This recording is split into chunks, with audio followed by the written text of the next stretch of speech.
Vanessa, and I'm going to show you how to make beef fajitas using the Spicely Fajita Seasoning. I have some top sirloin that I've cut into some strips, and I marinated it. I actually did it overnight, but you can do it anywhere from an hour to overnight. We're going to saute some onions and garlic, and then bell peppers and zucchini, that's kind of a neat thing, adding the zucchini in there. I guess you could add any kind of vegetables you like. And then we'll wrap it up in a tortilla and garnish it.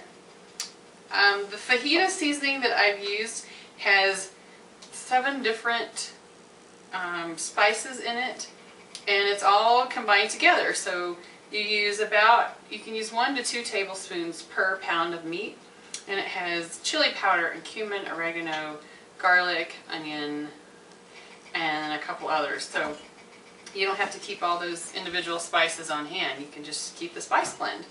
And Spicely comes in these cute little green boxes, or sometimes you can find them in the bottles, depending on where you are. You can find Spicely products on the West Coast, in New York, and several states in between.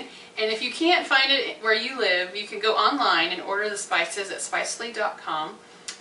Or you can submit a comment form at your local market to see if they'll start carrying the line, which would really be great for me because I have to order them online. So let's start with our meat. This is about a pound. Woo, and we have a nice hot smoking iron skillet back here. This with some olive oil. Okay, this is going to be messy. Turn it down a little bit.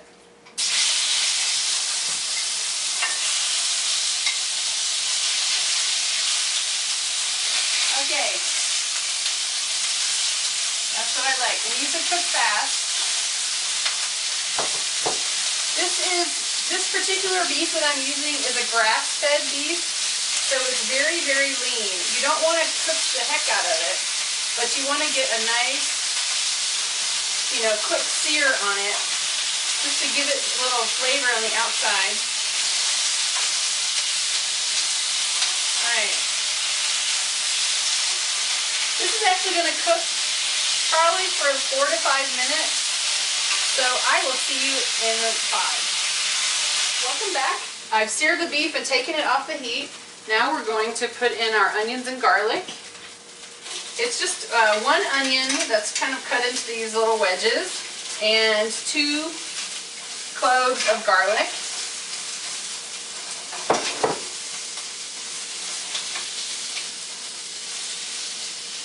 Now this is going to cook for a couple minutes, and I love using the iron skillet because you can really get some nice the brown bits on your food, and it tastes really good.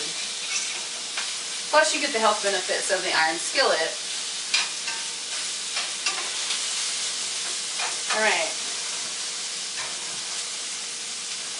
so we're going to let that cook for a few more minutes, and I'll see you in a few. Welcome back. We have our onions and garlic sauteing in the iron skillet. It's getting nice and brown. You can see that. Can you see that? Alright, now we're going to add our other veggies. Red and green and zucchini.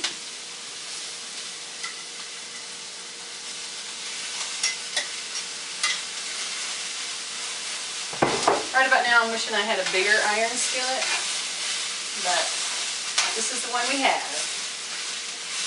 My mom has one that's like 3 inches bigger and deeper, and she uses it from everything, for everything from making spaghetti sauce to cooking sweet potatoes in the oven. It's a really versatile piece of kitchen equipment. Alright, so this is going to have to cook for about 4 minutes, or until the veggies kind of start to get a little black. Like this little tiny piece of onion is a little black, but we want the bigger pieces to get a little black too. So I'll see you in about 4 minutes. We're back, and we have our vegetables sauteing here. I actually had to let it saute for probably more like 8 minutes. I think it's probably because my pan is kind of small and not wide enough. So, and I added a little bit of water because my garlic was starting to get brown. And so now It looks good. The vegetables are kind of floppy and brown. And I'm going to add the beef back in. And you could always add more seasoning at this point, or whenever you're cooking the veggies, or whenever, depending on your preference. You could throw that juice in too if you want, but I'm not going to. I want it to get a little burnt, and the juice delays the burning a little bit. Alright, but it looks really great. The beef turned out really good. I had a little sample while you were away.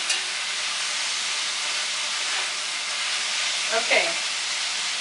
So now I can turn off the heat and we can go ahead and put it on our plate. So these are some whole wheat tortillas, and I just threw them in the microwave for about 30 seconds.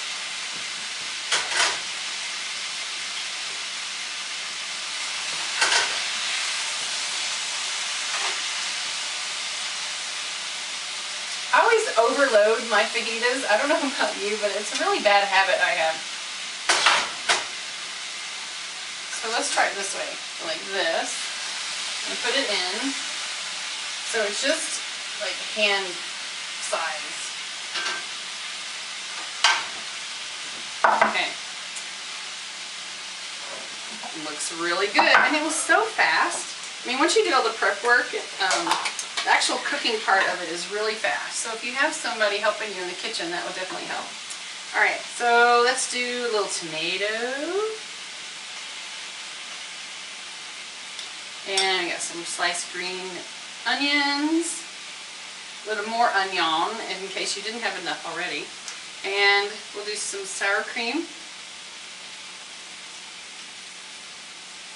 And then some guacamole. This is my super fast guacamole recipe that just has avocados, a little bit of lemon juice, salt, and some salsa, just to give it a little flavor, a little more flavor.